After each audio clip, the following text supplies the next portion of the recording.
The Beis Yisroel, the Rabbi would say over, that back in the Heim, at home in Europe, he would say, Hasidim would travel to the Rabbi. And when they got to the Rabbi, they would ask for a bracha, and they would very often be helped. They would achieve the salvation they came for.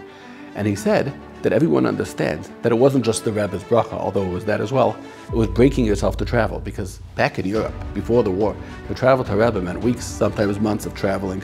There were thieves, there were bandits. The roads were very difficult. There were no highways, there were no cars. The weather was lousy. You had to stop at it in here. You slept at the side of the road over there.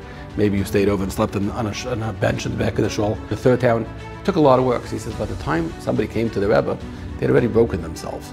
They had already turned themselves into a vessel, into a kli that was worthy of receiving brachas. There was no more haughtiness. There was no more comfort. They came to the Rebbe ready for the bracha. He says, today, Chassidim get on an airplane and they come to him and they're in Eretz Yisrael. You would tell American Chassidim, you're here 12 or 15 or 20 hours later, you sat comfortably, you had food. What are you coming with to the Rebbe that makes you worthy of bracha? So you know what the Beis Yisroel said? He said, you're still coming as broken kalim, as broken vessels. You know why? Because in that time on your trip, there were a lot of sights that were enticing you.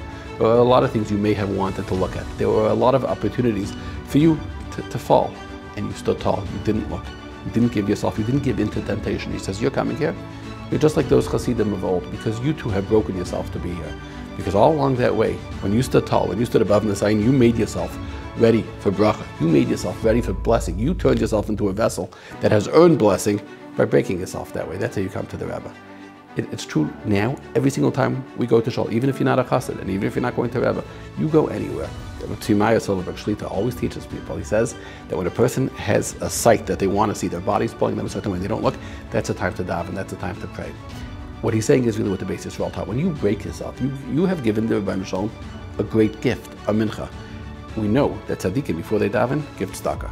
Why? Because you have to give it yourself. Other people fast. On fast days are days of tefillah, because it's more auspicious to daven when a person's fasting. We're always fasting and giving tzedakah. Every time we go to shul, and choose not to look, and choose to rise above temptation and rip apart a little more of ourselves. That's a fast day, that's tzedakah, that's breaking ourselves, that's turning ourselves into vessels whose tefillahs will be answered.